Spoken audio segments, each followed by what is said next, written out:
Ibu Pendeta, Elsa, karena apa? Sudah ada firman Tuhan, tapi kok kayaknya saya ngopi pas masalahnya, kok larinya ke situ-situ lagi. Tapi ya sudahlah, Om bilang, gak apa-apa, singernya satu aja. Itu sebenarnya alasan. Singernya satu aja. Aku pikir saya akan bantu singer. Pak Pendeta tak suruh aja. Karena apa? Karena temanya kok itu lagi. Jadi hari ini firman Tuhan yang disampaikan tentang pengharapan. Amin. Karena kita gak boleh putus harapan. Apapun itu situasinya, bagaimanapun, gak boleh putus harap. Amin. Kalau orang sudah gak punya pengharapan, wajahnya itu seperti kadas mentah gak siap dimakan. Kalau orang sudah putus pengharapan, wajahnya seperti orang Kristen berKTP Kristen masuk ke gereja tapi gak siap masuk surga. Karena apa? Masih ada yang gandoli. Mungkin kalau kita masih gandol Gusti sih masih bagus. Tapi masalahnya kalau orang Kristen, KTP Kristen, bawa Alkitab, mantap berangkat ke gereja, corona dilarang hanya untuk ke gereja, tapi nggak punya pengharapan. Berat yang seperti itu. Orang yang nggak punya pengharapan nggak siap masuk surga. Karena itu saya ingin kita pada pagi hari ini meresponi firman Tuhan dengan gairah. Amin. Ya. Karena orang Kristen yang punya pengharapan, nyanyinya juga kelihatan, goyangnya itu kelihatan, suaranya kelihatan. Loh, suaranya bagaimana? Fals apa enggak? Oh, itu bukan masalah. Ekspresinya kelihatan, tepuk tangannya kelihatan, ada suaranya tepuk tangannya. Kalau yang nggak punya pengharapan, bagaimana bisa kasih contoh tepuk tangannya? Bingung dia. Kenapa? Diombang-ambing. Nah, orang yang nggak punya pengharapan itu diombang-ambing. Ke kanan, ombaknya ke pinggir, ombaknya nggak ke tengah, dia nggak nyadar di pinggir, ikut lagi ke tengah, kena gonjang-gonjang lagi. Nah, orang seperti nggak punya pengharapan seperti itu. Tepuk tangannya bingung, nggak nyadar, nggak ketemu. Nah, seperti itu. Orang yang nggak punya pengharapan, nggak pernah klik dengan sesuatu. Termasuk kita di dalam Tuhan. Kita harus klik dengan Tuhan. Amin. Amin. Kalau diminta amin tidak mengaminkan, bingung saya itu. Dia punya pengharapan apa tidak? Orang yang nggak punya pengharapan, dia tidak mengalami klik dengan Tuhan. Katakan amin. 50% siap masuk surga. Saya harap firman Tuhan setelah selesai disampaikan 100% semuanya siap masuk surga. Amin. Kalau kemarin firman Tuhan berkata tentang Abraham, sekalipun tidak ada dasar untuk berharap, disuruh keluar saja, disuruh jalan ke sini jalan saja, bingung dia dasar untuk berharap. Masalahnya Pak, umur udah segini, dikatakan bahwa dia adalah bapak bangsa-bangsa. Bahkan ibunya menjadi ibu bangsa, istrinya menjadi ibu bangsa-bangsa. Umur udah tua, nggak ada dasar untuk berharap. Teknologi mengatakan nggak mungkin lagi bisa hamil. Pengetahuan mengatakan nggak mungkin lagi bisa berketurunan. Karena itu otaknya jalan. Orang yang nggak punya pengharapan, otaknya logikanya jalan. Selingkuh sana, mungkin dari selingkuhanmu janjinya. Ibu-ibu mau menyuruh begitu? Oh ya, ekonomi lagi terpuruk. Usaha apa sih? Gak bener juga gak apa-apa, yang penting istri makan. Dia ada punya perkataan-perkataan yang gak punya pengharapan. Ya, banyak orang akan mengambil langkah salah saat hidupnya tidak punya harapan. Ya. Betul? Kalau perkataan salah, saya salah, katakan salah saudara. Jangan takut. Jangan takut. Jangan Bu Epju saja yang akan memprotes saya. Saudara bisa protes saya kalau perkataan saya salah. Amin. Berarti saudara mendengar firman Tuhan, ya.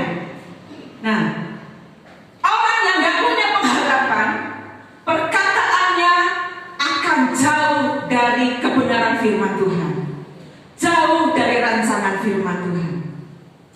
Sebelum kita menjawab, mari kita bahas firman Tuhan. Baca firman Tuhan.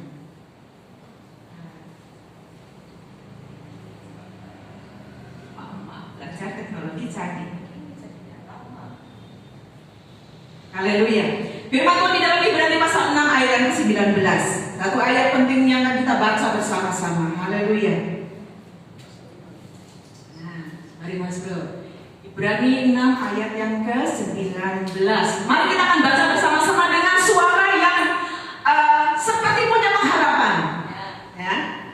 Ada yang serak-serak di sini suaranya?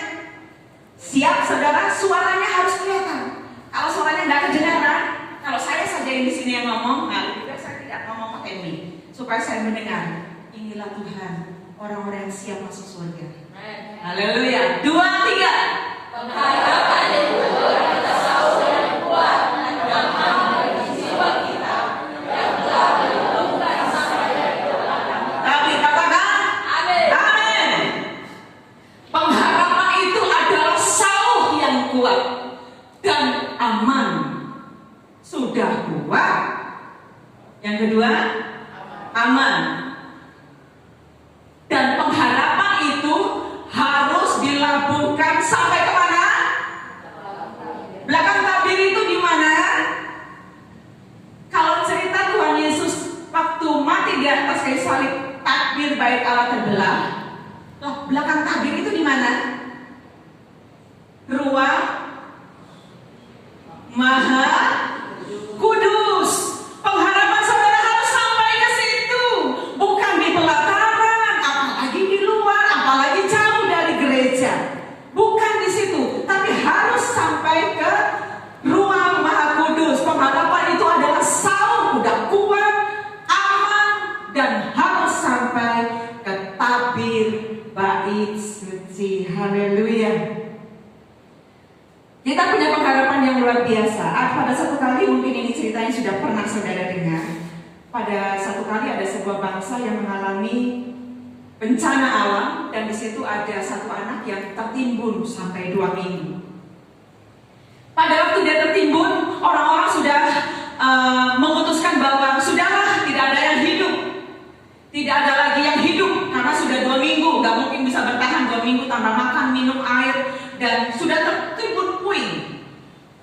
Tapi ada satu anak di situ, sudah 2 minggu, ternyata dia masih hidup. Satu anak di situ masih bisa berteriak, sekalipun suaranya tidak ada terdengar. Pada waktu dia dievakuasi, pada waktu dia ditanya, kenapa kamu masih hidup? Aku masih punya pengharapan di dalam Tuhan. Cuma itu kata-katanya. Aku masih punya pengharapan di dalam Tuhan. Di dalam gelap sekalipun, dia masih punya pengharapan. Situasi kita ini gelap, kita tidak tahu, tapi kita harus punya pengharapan di dalam Tuhan. Kita harus punya keyakinan yang kuat di dalam Tuhan. Ya, yang pertama, orang Kristen harus punya pengharapan. Itu bagian penting. Orang Kristen, kalau engkau Kristen, berarti engkau harus punya pengharapan. Kalau engkau Kristen harus punya pengharapan yang kuat. Pengharapan itu seperti sauh. Sauh itu jangkar. Kalau hidup kita adalah perahu, salah satu bagian penting dari perahu harus punya sauh. Kalau saudara punya sauh, punya perahu, saudara nggak punya sauh, saudara akan bingung akan mendarat di mana.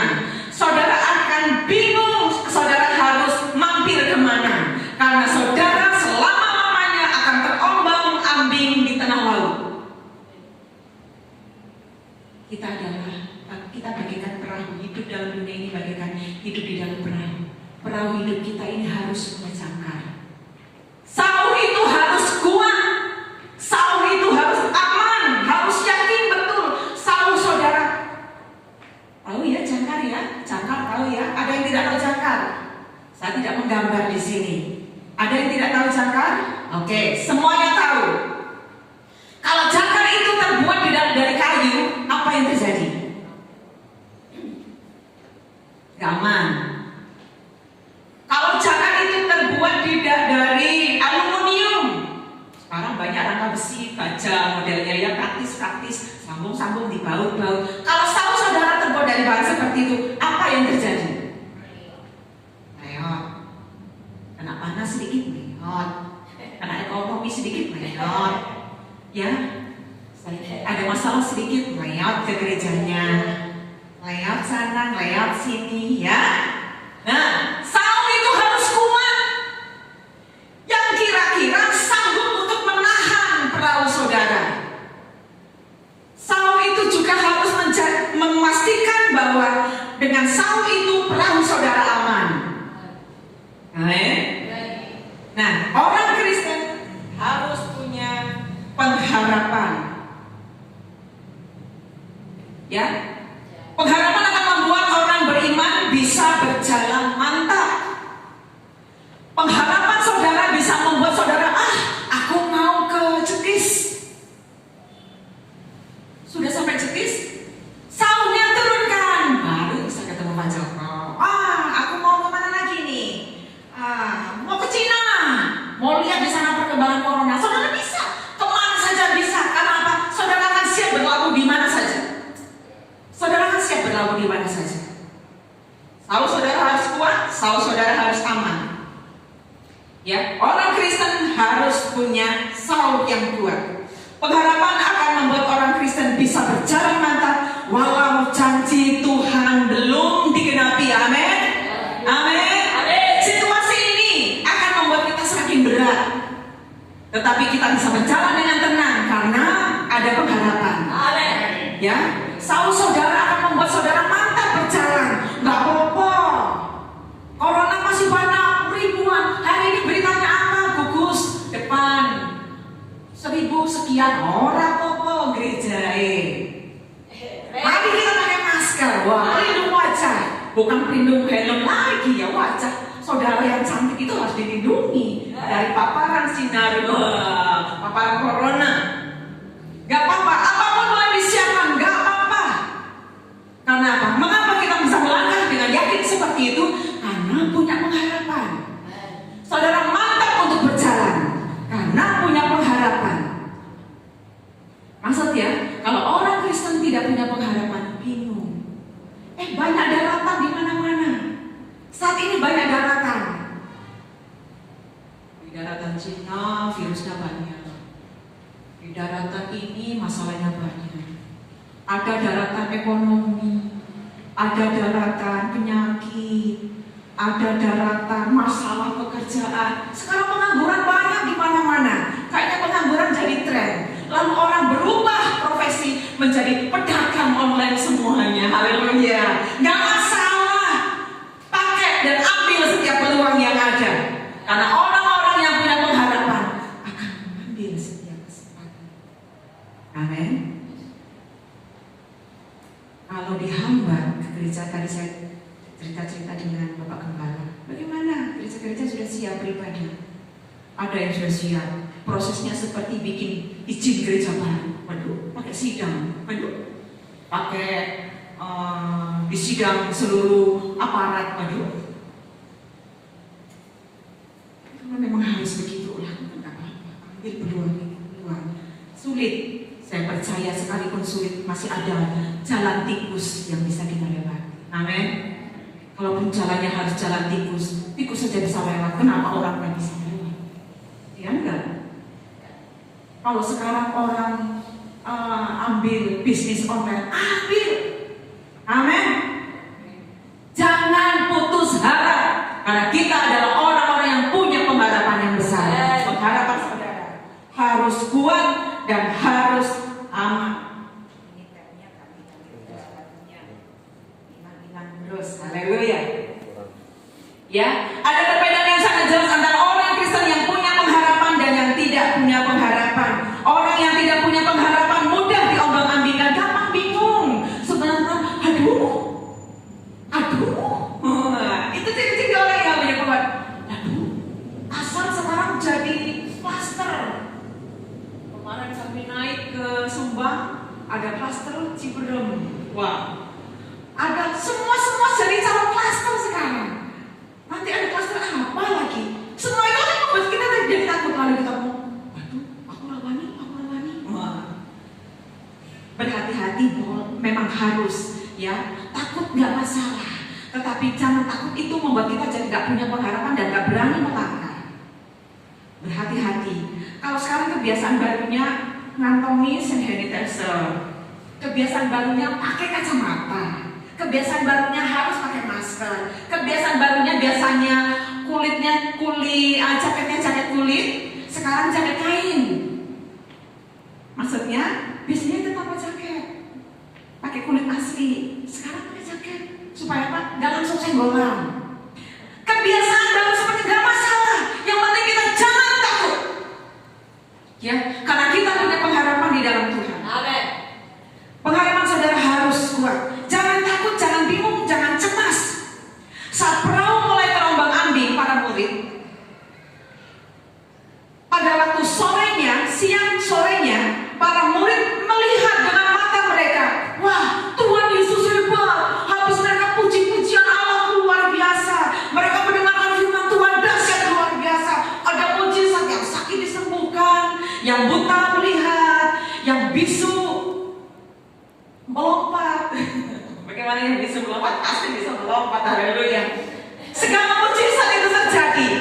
Tapi karena murid itu pengharapannya tidak kuat, tidak yakin, dia hanya menjadi penonton yang luar biasa.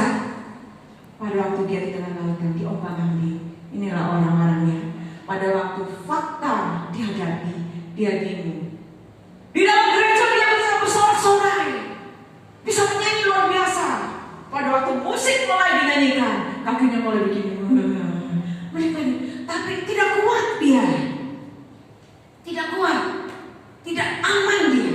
Sehingga pada waktu keluar fakta di hadapan matanya, pada waktu dia masuk ke dalam alam nyata, dia melihat bagaimana dia harus bertindak sebagai murid yang punya pengharapan kuat atau tidak. Jadi saudara, mau muridkah atau saudara sudah berpenampilan seperti Kristenkah?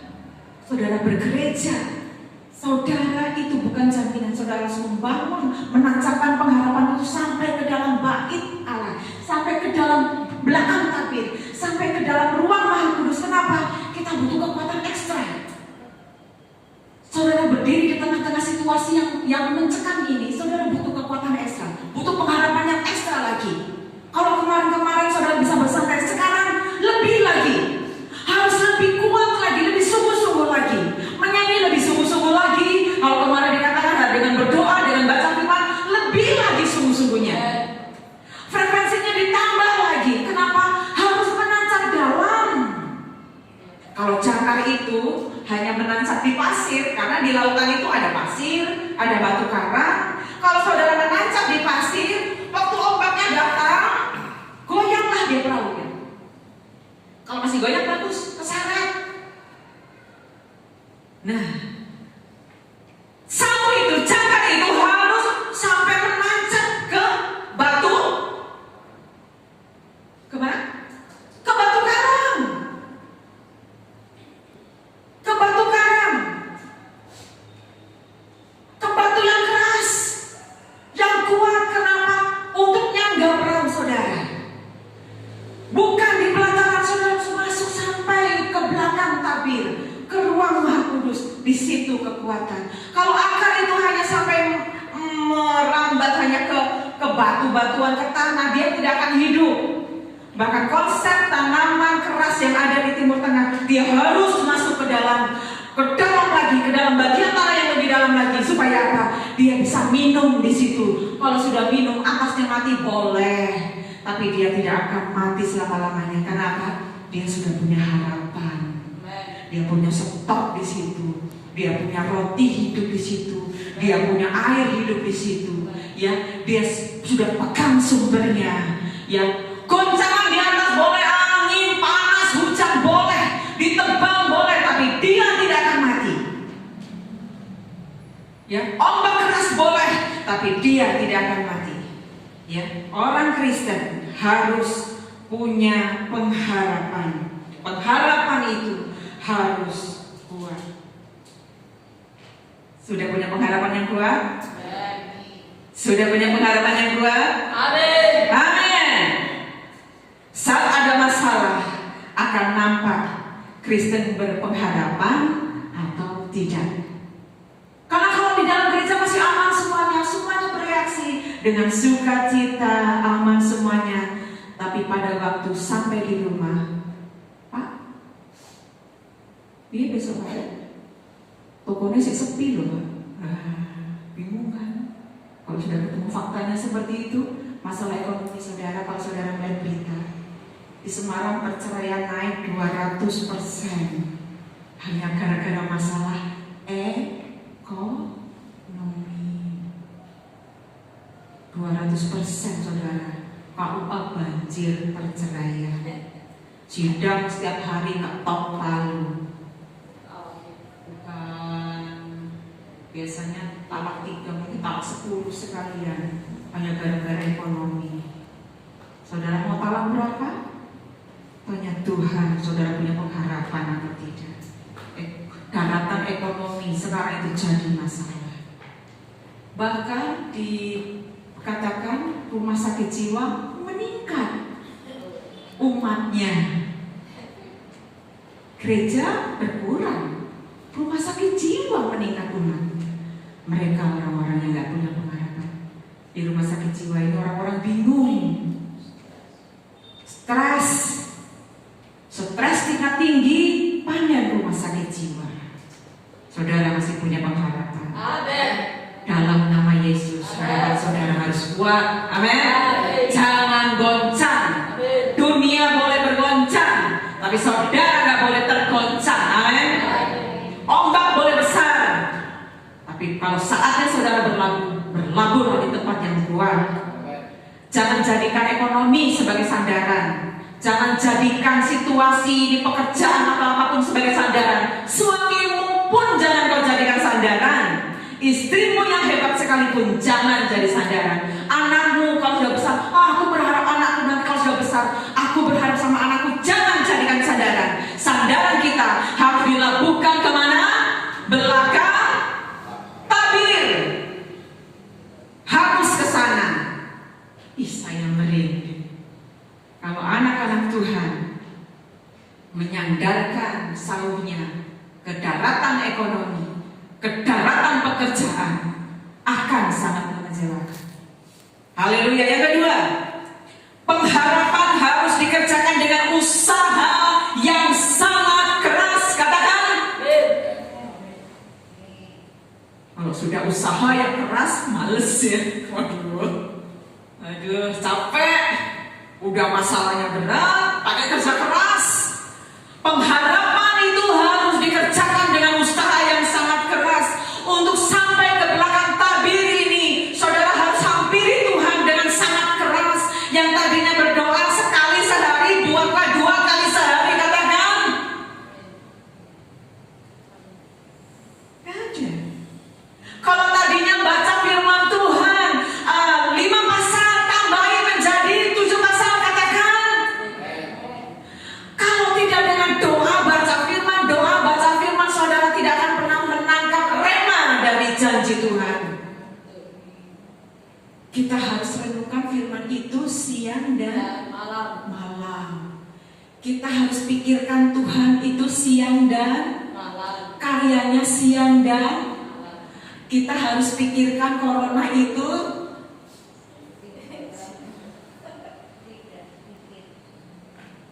kita harus pikirkan besok berasnya tinggal berapa siang dan firman Tuhan mengatakan renungkan firman Tuhan itu siang dan malam. Karyanya siang dan malam. Tetapi faktanya mengatakan, prakteknya mengatakan, penyakitku kurenungkan sehari 3 kali. Masalahku kupikirkan tiap hari. Faktanya, sungguh pengharapan itu harus dilabuhkan sampai kemana?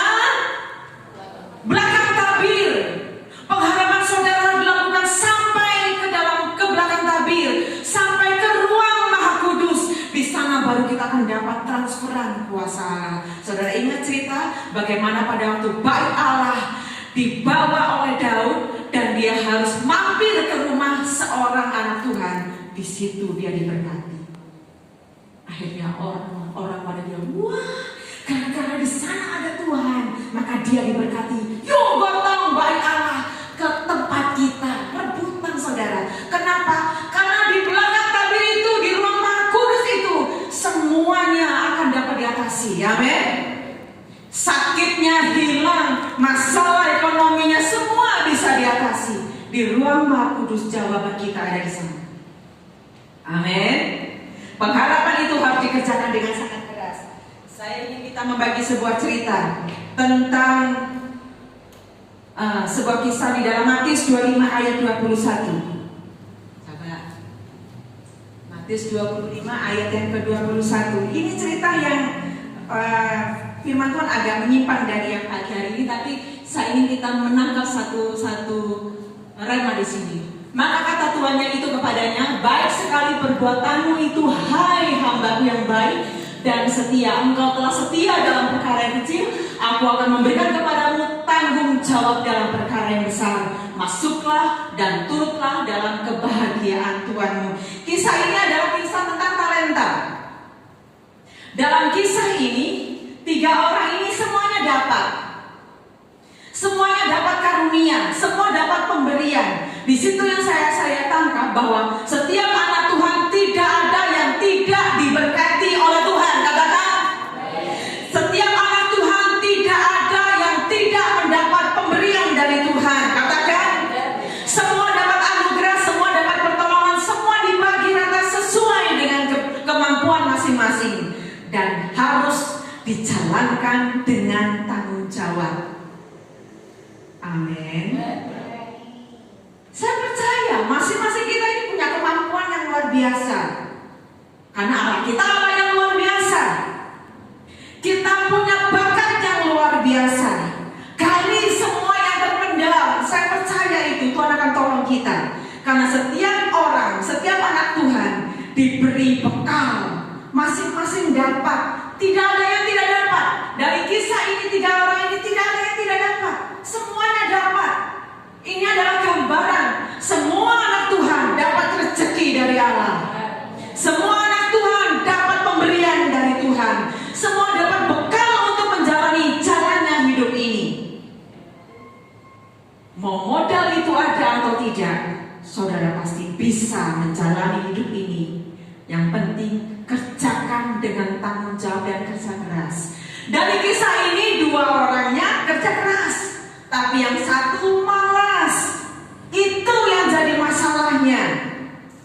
Anugerah Tuhan akan menjadi anugerah yang itu saja, tidak menghasilkan apa-apa, tidak berkembang, bahkan menjadi mati, bahkan dia menjadi orang yang disediakan bagi penghukuman Tuhan. Kenapa? Kemalasan. Malas itu benar-benar mencengkelkan saudara. Kalau saya melihat anak-anak saya di depan mata saya bekerja, mereka tidur-tiduran, HP-HPan, gedek saya. Gedek itu apa ya? Ganas, emosi gak jelas.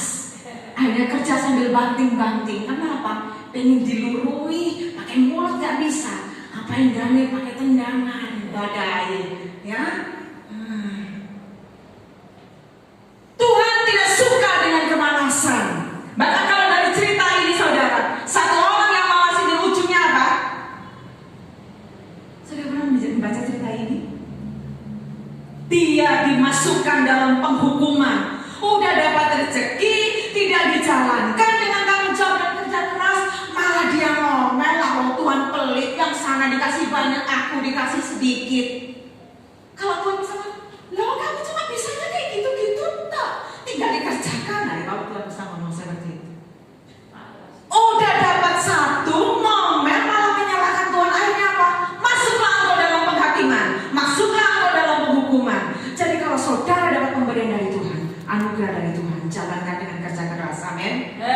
Malas itu tidak ada lagi hukumnya sekarang. Semua berlomba, posting ini, posting itu, bikin ini, bikin itu, kreasi ini, kreasi itu. Ada lomba bikin masker saudara di Purwokerto. Yuk ikut. Kalau aku bisa jahit, aku ikut. Kalah, gak masalah. Kayaknya yang satu ini yang baru ada malas. Saudara, bergairahlah untuk apapun. Karena kita punya pengharapan. Amin. Semangat untuk apapun.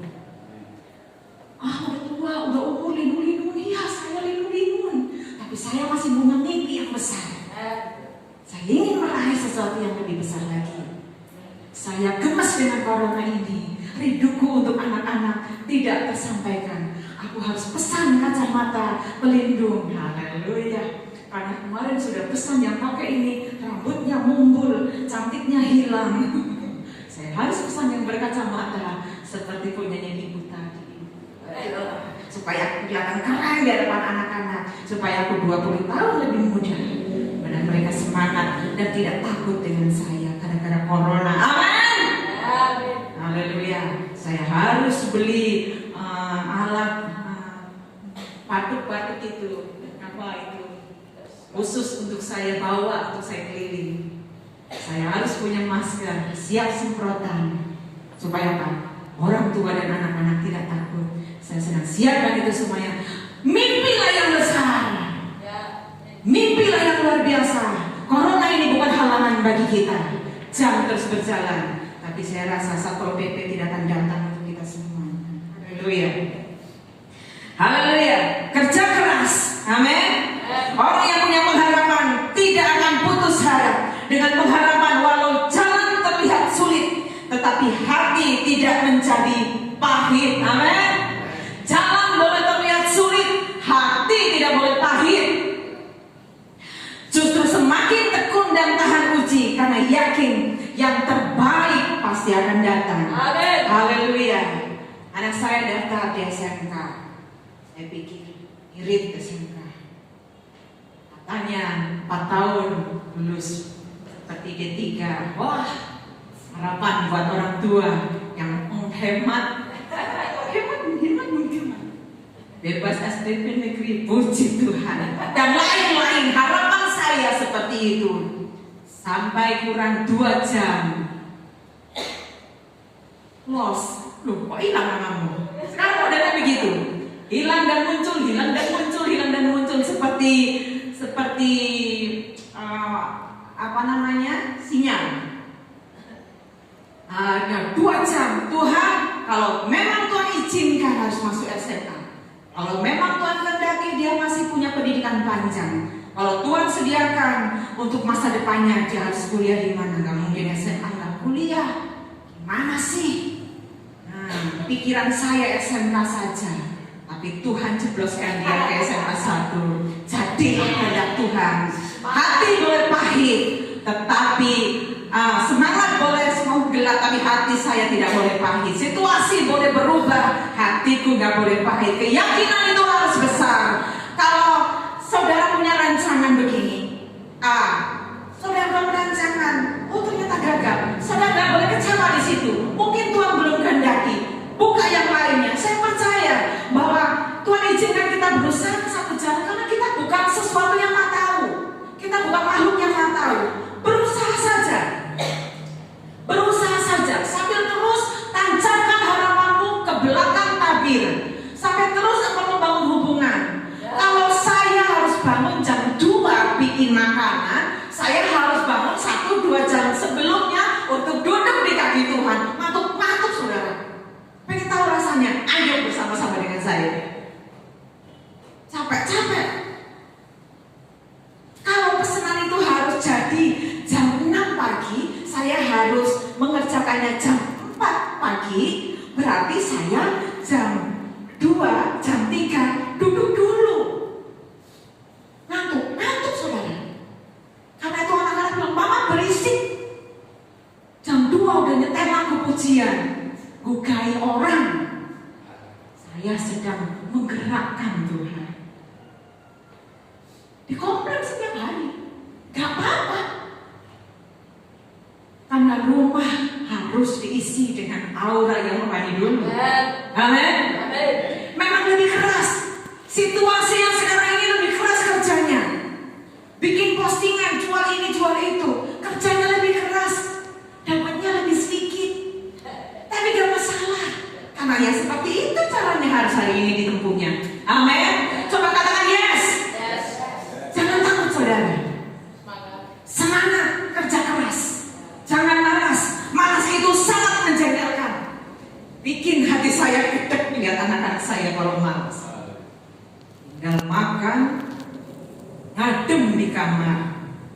Haleluya.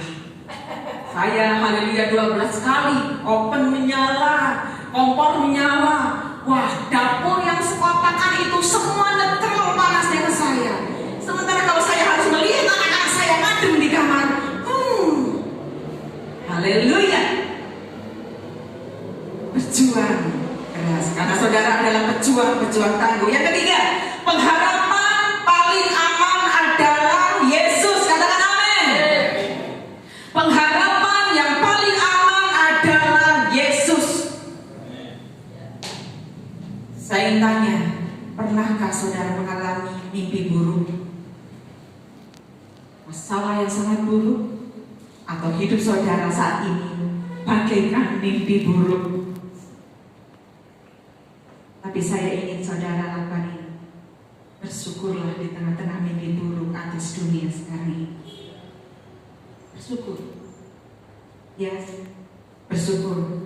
Maka bahaya bisa datang, usaha bisa kandas, cita-cita bisa tidak kesampaian, keuangan kacau, keluarga berantakan. Namun pengharapan membuat kita yakin bahwa ini bukan akhir dari segala. Ini bukan akhir dari segalanya. Kalau ada orang-orang yang tiba-tiba masuk ke dalam rumah sakit jiwa, berarti dia sudah memutuskan inilah akhir perjalanan. Kalau ada orang-orang tiba-tiba putus asa atau tiba-tiba datang ke bagian pencatatan perceraian, berarti ini akhir dari perjalanan. Tapi bagi anak-anak Tuhan yang punya pengharapan, di mana ayatnya tadi? Anak-anak Tuhan yang punya pengharapan yang melabuhkan saunya sampai ke dalam ruang Maha Kudus, dia akan berkata, ini bukan akhir dari segalanya. Masalah boleh terjadi, tekanan ekonomi boleh terjadi, di sana sini banyak perceraian, meningkat semuanya. Sampai orang mau mengubur orang mati saja jadi masalah. Kasihan yang mati, udah digotong dari rumah sakit, di tengah jalan dikeluarkan mayatnya, petinya dilepas. Ini benar-benar kacau, saudara. Benar-benar kacau. Tapi bagi anak-anak Tuhan yang melabuhkan saunya sampai ke belakang tabir, ini bukan akhir dari segalanya. Coba, mana tangan-tangan yang masih punya pengharapan? Jangan cuma pengharapan, harus kuat dan aman. Harus kuat dan aman. Harus meyakinkan pengharapan saudara. Harus orang lain bisa melihat. Mamanya Fani bisa melihat. Waduh, kamu pede sekali sekarang ini. Corona boleh lewat, masalah boleh ada. Mukamu muka paling pede yang mama pernah lihat. Begitu. Hai istri-istri, lihatlah wajah suamimu. Mukanya penuh dengan pedean. Waduh, meyakinkan. Kenapa dia punya pengharapan. Gak ada lagi kata, waduh, bingung aku. Gak ada lagi kata seperti itu. Karena kita punya pengharapan yang luar biasa. Satu ayat lagi yang akan kita baca bersama-sama, Ibrani 7 ayat yang ke-25. Ibrani 7 ayat yang ke-25. Iya, kita akan baca bersama-sama dengan suara yang penuh pengharapan. 2, 3. Karena itu ia sanggup juga menyelamatkan dengan sempurna semua orang yang oleh dia datang kepada Allah. Sebab ia hidup senantiasa untuk menjadi perantara mereka. Haleluya. Ia sanggup untuk menyelamatkan. Amin. Dia sanggup menolong. Dia sanggup menyelesaikan. Bahkan dia sanggup membawa kita masuk ke surga. Amin. Dia sanggup. Kalau yang surga saja Tuhan bisa sanggup lakukan, apalagi masalah yang ada seperti ini. Ini bukan akhir dari segalanya. Amin. Jadi jangan katakan ekonomiku sudah akhir, rumah tanggaku sudah berakhir. Jangan katakan seperti itu. Ini bukan akhir dari segalanya. Karena kita punya pengharapan yang luar biasa. Dia sanggup, Tuhan kita sanggup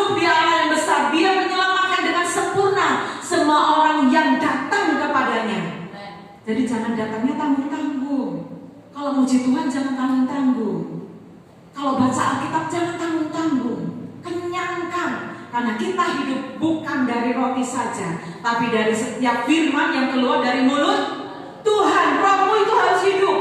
Bukan tubuh kita yang terus, wah corona ini membuat kita melebar ke kanan dan ke kiri. Badannya bertambah-tambah. Haleluya. Tapi roh kita juga harus melebar ke kanan dan ke kiri. Imbang itu semuanya. Kenyangkan dengan firman, kenyangkan dengan doa. Bangun hubungan yang lebih dalam lagi. Ngantuk-ngantuk saudara. Kerja harus semakin keras. Ya, orang lain berlomba-lomba. Anak Tuhan jangan kalah. Amin. Jangan kalah. Yang di sana rajin, di sini harus lebih rajin lagi. Yang di sana giat, di sini harus lebih giat lagi. Di sana pagi-pagi sudah berteriak memanggil Tuhan. Di sini lebih pagi lagi teriak sama Tuhan. Amin. Di sana berjam-jam teriak sama Tuhan. Saudara harus berjam-jam lebih lagi. Ya. Karena orang Kristen harus lebih kerja keras. Jalankan talenta itu dengan kerja keras. Jangan malas. Malas itu sangat menjengkelkan. Senantiasa dia menjadi perantara bagi kita semuanya. Haleluya. Naikkan pujian yang tadi saudara. Saya suka pujian itu.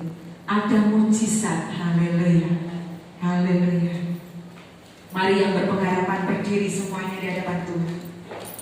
Bawa masuk hidupmu ke dalam balik tabir, ke dalam ruang Maha Kudus lebih dalam lagi. Dia Allah yang akan menolong kita.